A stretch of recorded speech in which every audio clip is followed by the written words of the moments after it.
Hello everyone, I'm Rizwan Rahman and I'm the director of Waterfront. And it's been about 2 to 3 weeks since Waterfront got released, I believe. And I wanted to make this video after the release, but I was just thinking about what time to actually make it. And I feel like overall, in terms of both um, the time that has passed between the release and this video, and also in terms of myself, me coming to terms with everything regarding the release of the film, the production, and the things that have been going on in my life. I feel like this is sort of the right time to make it. And so, yes,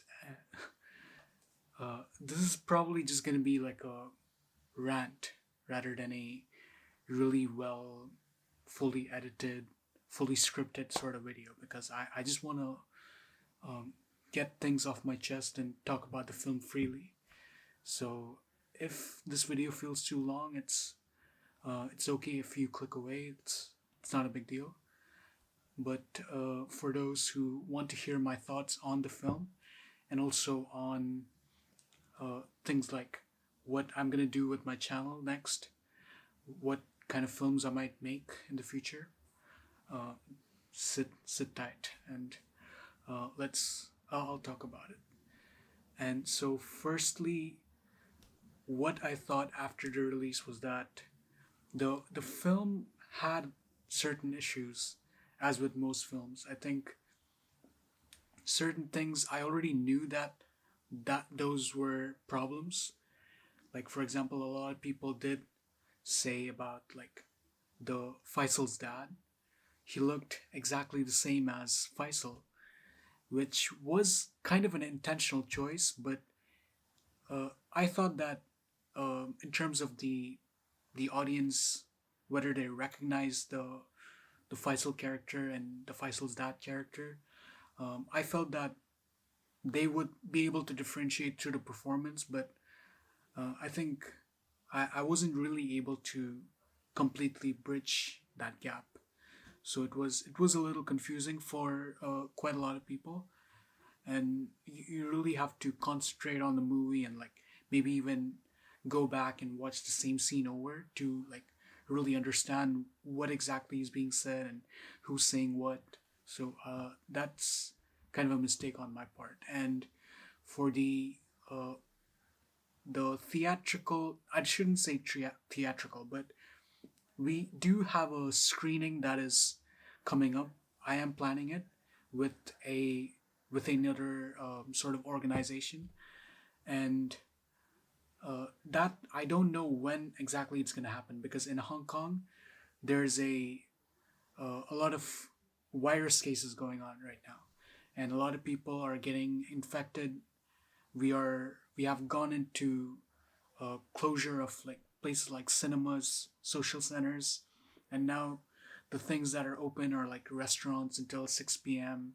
and stuff like that. So it's like theaters are closed, social centers are closed, and a lot of people are working from home right now. So because of that, I have to wait for that to end so that we can have the official screening of the film. And in that screening, I have made some changes to the film already. It's a little different from the YouTube cut. Uh, I'm not gonna upload it on YouTube because I've I've already uploaded the film, right? Even though it does have mistakes, I think it's best to just let it be. And um, me uploading a theatrical version, it's gonna confuse the viewers. Even though it's better, I think let's just leave this version and let it be, right? That's what I think. And whether people find the mistakes or not, or they enjoy it all the way through, that's the audience's choice, and they have their own preference, right? So I don't want to interfere with it. Like the movie's already there, so let it be there. But for the screening, I do have a choice to like tweak it a little because some audiences might not have watched the film yet, right? Like they might not really be interested in watching a film on YouTube, even though there are a lot of people who are interested in like folk films and low budget films on YouTube that are for free. But a lot of people in general, the general audience, at least from my sort of circle, they might not exactly be as interested as like other filmmakers. So I still have to wait and see if I can um, like if it's a screening that we're showing to people, they're gonna have to come. They're gonna have to concentrate on the film. They can't click away. So that sort of adds to the sort of seriousness of watching the film, because we don't have any big stars, we don't have any big sort of anything, right? So it's like they just click on YouTube, they just watch a little, they might click away. So yeah, I'm waiting for that. And another thing that I've thought about is, of course, I'm really thankful that Joel Haver watched the film. It was really surprising. I thought he would watch it later on, but uh, it was really great of him, and uh, he was actually the main reason why we even started the film in that sort of style. Right, we started it as a absent animation project, but after we shot it, we tried to edit it. We kind of changed the style because the absent animation style was not feasible for us. So we decided to go for a more another style, basically like threshold and the unscreen background removal, everything. Like I tried that style in my poster designs because I like designing posters for fun. I do it on like Instagram. I post it on Instagram, and I have also designed some posters for like some clients, the people that I do music videos with. I design the thumbnails sometimes. So I was always really interested in design. So from that, the effects that I put in the design, I decided why not try it in a film, and that's what it uh, uh, pretty much started the film, I guess, like with the Joel Haver and also the style that I was experimenting in my posters. And as for the story, how it all started, uh, well, right now it is a little complicated for me to say because the time that I started the film, I think I was a very different person, and right now I don't want to say I'm a completely different person or anything. I'm still Rizwan, so it's not gonna change. But my understanding and my maturity at that time, and my thought process in terms of how I conceive my stories, and also uh, like let's say everything, like even my lifestyle was pretty different from a year ago. And right now when I look at the film, I feel like like it's not this just the style and the technical mistakes, but also the story itself. I feel like if I started it now, it's going to be a little or way different, like the ending and the overall message of the film.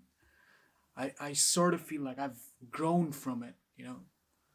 I I think that's just what happens when you stay in a project for a long time, because the production took almost 1 year, but the writing started before that year. So it's like more than a year I've been working on the project. So it's um, from that time when I started the story to right now, it's been so many things have happened.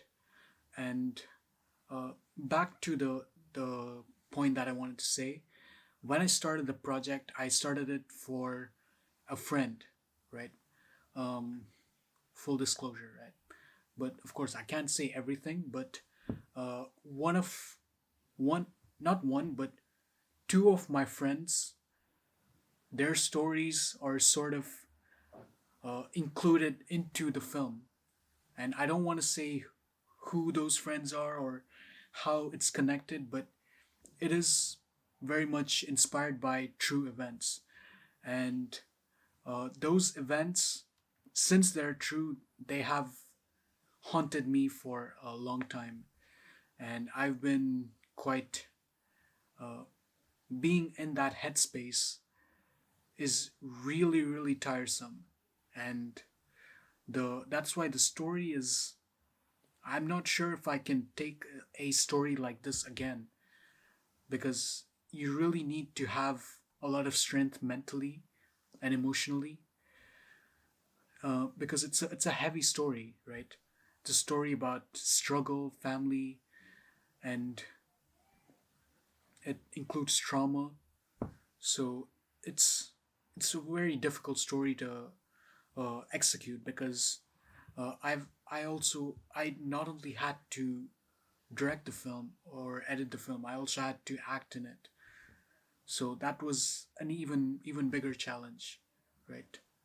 So um, all of those, yeah. Sorry. Back to my point. It was inspired from my friends. So um, even though the story seems kind of, oh, we've seen this kind of story before, it's cliche, it's not really that original, it's somehow it's still such a personal story for me. So I wanted to tell the story. That's the main thing. The style came afterwards, right? The unique visual style and everything. It's not something that I was so uh, in on, right? The story had to be communicated first, right? I'm I mean, if people are watching the film for its style, somehow they're seeing the story as well, and so somehow they're sort of taking in what I wanted to say. So I think that still kind of worked. And what else did I want to say? Just a moment. So the production, what went on in the production, how did it go, why did it got delayed? Um, it's a long story. I don't want to blame anyone or anything.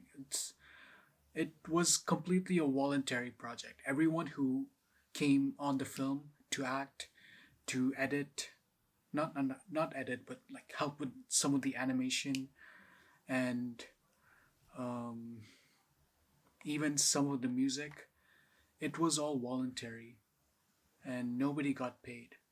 And it was gonna be this way no matter what, right? Because I did not have the money. If I wanted to wait and get investors invested and uh, get all the finances, that would have taken forever. I might have never finished the movie, right? Or it would have taken like 5 years, 10 years, and after that, I might have started the movie and made it as a live action film, right? Like I could have made it, but I wanted to tell the story as soon as I could, because that was a very personal story for me. And the longer that I keep it in me, I think I would have not really been able to like keep it. It would have been really difficult for me, I think. And as for the production, how we started was the production took 3 months. The shooting, the filming. You can see principal photography, right? And afterwards, after all the filming was done, it was a relatively easy process, I would say, because most of the actors were very cooperative, and um, we were able to complete it right in 3 months. And the editing, what happened was that it was supposed to be an absent animation, right? So for around 2 or 3 months, I think we were sitting on the project and just trying to see, um, because I enlisted the help of two people, and I'm still really thankful for them. What happened was that they weren't able to like keep up with the work. It was too much, and they were dealing with their studies, their work, so it was not really feasible. And I think I was also not in the best mental space to work on such a massive project and like sit in Photoshop and like rotoscope all those frames. That's how the absent animation works, right? And it was like a 1 hour 15-minute film. I think the original cut was around 78 minutes long. So it was even longer than the final cut. So it would have taken forever, right? And or initially, we were actually thinking to um, do all the animation for 2 years. But if it's a voluntary project, I think it's not going to be that feasible, right? You got to have people who are truly invested in the animating process. That's the only way that you could work on such a massive project like this.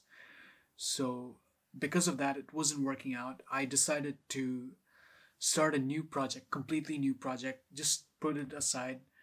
And what that was it was a project called Ratna. It was a um, gangster film, and I wanted to film it in within a month.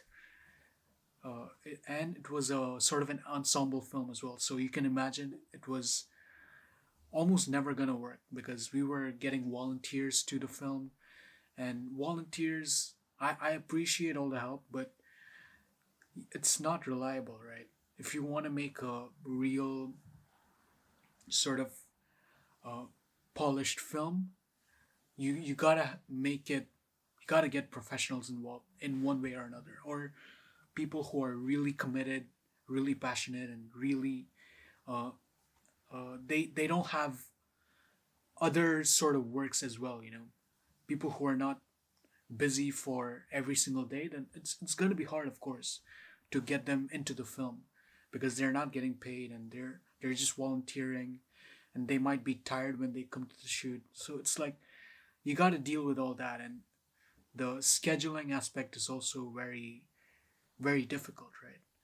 So that project got dropped because the actors were dropping out. I mean, they didn't officially drop out, but I knew that I'm not gonna be able to get them, right? It's they're gonna be busy. Like one person was busy for the whole month, or like indefinitely. Like he was working every single day, and so it was never gonna work. And then there was one of the actors. They stopped responding completely, so also that was never gonna work. So it was like all these kinds of factors. It made me drop the project, even though few actors I'm still communicating with them. They were very interested in the project. Like they still want to work with me on another project, but I'm still like preparing it.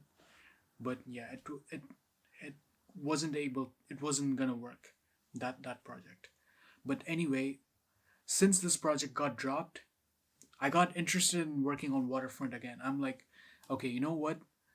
This project is dropped, so the only thing left to do is just get back on Waterfront and finish it, right? I can't just sit on it indefinitely. And I got back to it. I started editing it. I didn't care whether people were helping me or not because at the end of the day, I started the project. So I'm the one who has to complete it no matter what.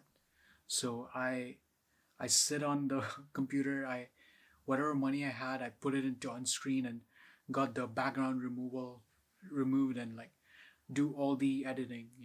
Get all the backgrounds, sit in Starbucks for like few hours or sometimes the whole day, just working on the film. And then afterwards, I like after doing all the cuts, I have to like sit in and add all the intertitles. So it was like a long work, but eventually after like I forgot exactly how many months that took. I think that process took 1 to 2 months in total. I think one to I think 3 months because I had to get the background removed first, and in the because we could only get reels of like 15 minutes, 15 minutes, 15 minutes. If we buy the way that's the way the software works, right? For 1 month you can get 15 minutes for like $39.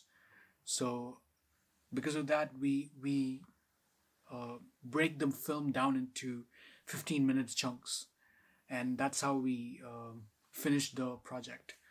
And because of that I had to save up some money as well, like for my own personal use for the film. uh, and it was very tight because I wasn't working any actual part-time job. I was just working freelance. So sometimes in some months I'm not even getting paid. So it was very tough, but eventually I knew that I could complete the film. So it's after like 3 months of doing that, I completed the film, and afterwards it was only the music left. So the funny thing with the music was that we got someone to do the music.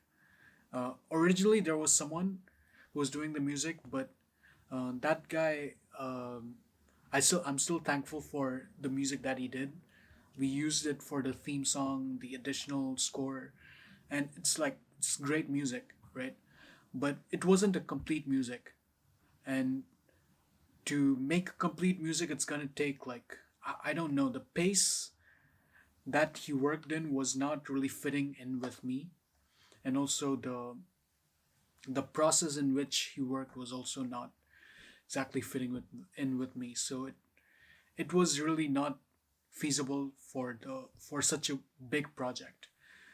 So the only way to finish the film is to give it to someone else, right? Because it's a silent film, you gotta have music for the whole film, or at least most of the film. So I had to get someone else, and I did get someone else from US. I'm still very thankful. Unfortunately, he couldn't complete the music. Actually, he couldn't start the music because he was busy in his own projects, and it was a voluntary. He worked on a voluntary basis. So, and I was also having a deadline because I couldn't go on with the film for a long time because I was gonna start working, um, because I had some personal goals set as well. And if I'm still working on the film when I'm working full time, then it's gonna be a nightmare. So uh, I decided to not have him and got someone else. But at that time, I started work as well. So ironically, it's like I had that plan, but I couldn't um, go through with the plan, right? I was working full time and also working on the film like part time. And we got Anthony Lavilla, the one who did music for um, Fakir, my first film, and he did great music, I think, and he completed the overall soundtrack, and then I added the ambient sounds and sound effects as well because I wanted to make it like a soundscape, right? Like where the music and the sound effects are sort of combined. I wanted to create this new sort of world, right? The world of waterfront, the world of Isle City. So I wanted to give this very unique experience that people might not get in films usually. Maybe they do get, but uh, like this kind of film where there's no dialogue, there's only these really weird ambient sound effects and these really vaporwave sort of music. I wanted to create this sort of interesting soundscape that people haven't really or are that used to, right?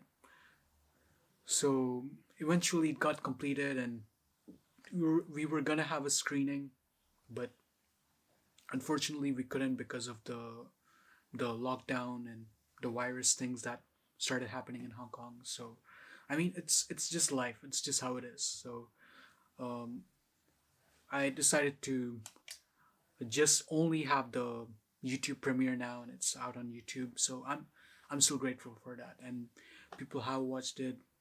Most of the people that I wanted to watch have watched it, and it's got almost 600 views now. So I'm really happy for it, and I'm really glad that so many people have watched the film and have commented, and they have reached out to me to like talk about the film as well. So it's pretty good, I would say. But of course, the next step, I do want it to reach more people.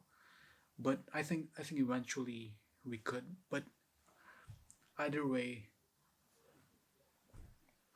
uh, I wanted to make this video a little earlier, but unfortunately, some personal things happened, and I was very confused, and I don't know what to really do. But I I think right now I'm doing pretty fine, and I'm happy with the film as well.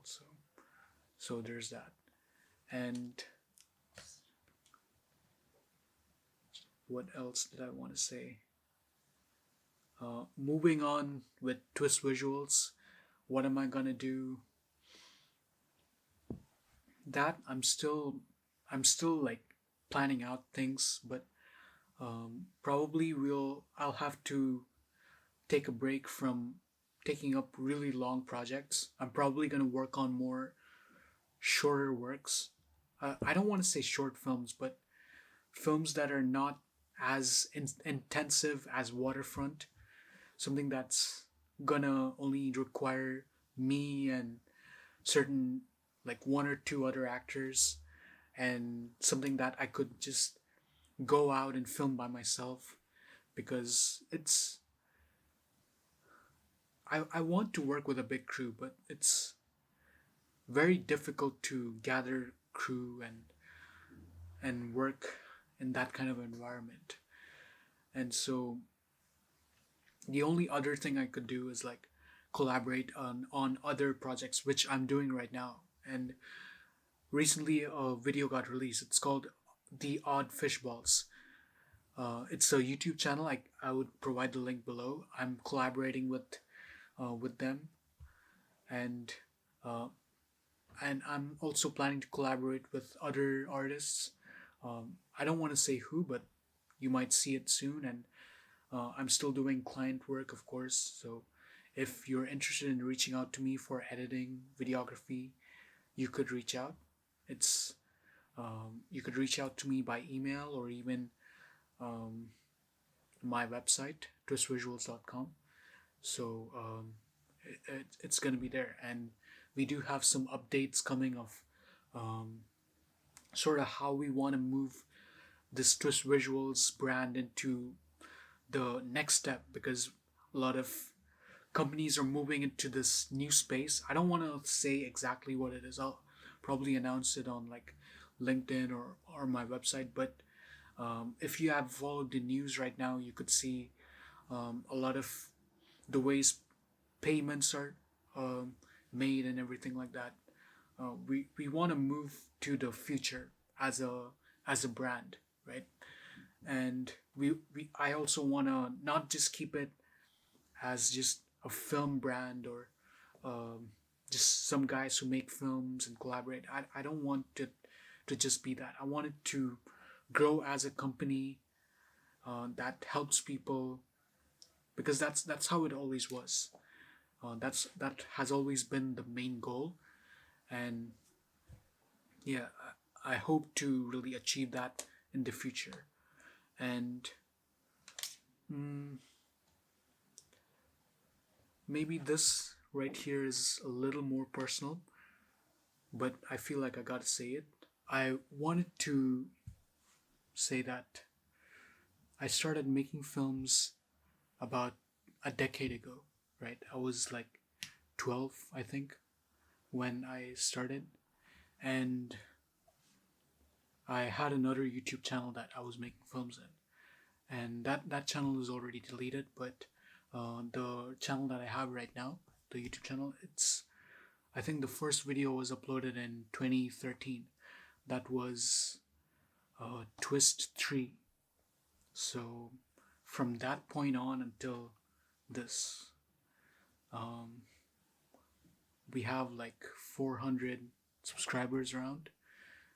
And um, some videos got a lot of views. Like one of the videos got like 20 25K views, I think. I forgot to check. And there's another video that got like I think Fakir got 7K views, right? So I mean, you could say not bad, but overall, considering I've been doing this for a decade, I haven't really seen much of a success, right? I haven't got a lot of views. I haven't really built a really solid audience. There's like a few niche individuals that are like, some of them are my friends, some of them are just casual viewers. They're like, okay, like I like it, I like the films, I like the work, and aside from that, that's it. There's not a lot of people watching my films at the end of the day, and um, to be very frank, that it has always bothered me because I've started such a long time ago. I've been making many different types of films, and um,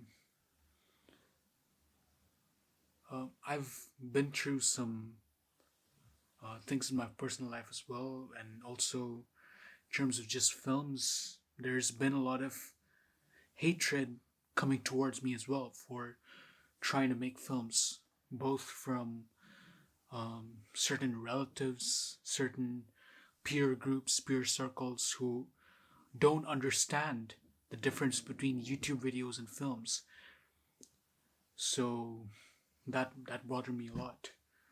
And when I see people who are like, they're also starting out, and they're starting out, and they immediately skyrocket in views, um, because they have a community backing, or they have a really open extroverted personality, so they have a lot of friends, and all those friends shared with their friends, and it goes viral pretty fast, right?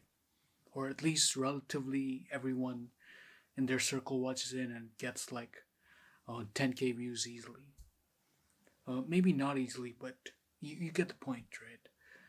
And maybe their video quality is good, sure.